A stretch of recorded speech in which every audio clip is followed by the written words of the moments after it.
કર્ણને જ્યારે મારી નાખવામાં આવે છે ત્યારે કર્ણ ભગવાનને કહે છે કે ભગવાન મારી સાથે જ કેમ આવું થયું? મને મારી માતાથી દૂર કરવામાં આવ્યો. હું ક્ષત્રિય હોવા છતાં પણ મારે ઘણી બધી ખરાબ પરિસ્થિતિ ભોગવવી પડી.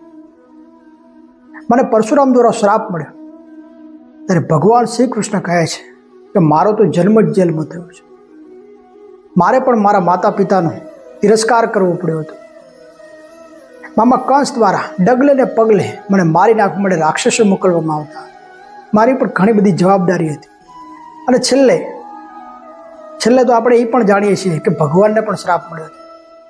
ત્યારે ભગવાન કર્ણને કહે છે કે મેં ક્યારે અનીતિનો માર્ગ નથી અપનાવ્યો, તે અનીતિનો માર્ગ અપનાવ્યો છે. પરિસ્થિતિના આધારે જો આપણે અનીતિનો માર્ગ અપનાવશું અને સફળ થવાનો વિચારતા હશું તો યાદ રાખજો મારા વાલા, પરિસ્થિતિ તો દરેકની ખરાબ હોય જ છે. હવે તમારે વિચારવાનું છે કે અનીતિ કરવી છે કે નીતિથી ચાલવું છે.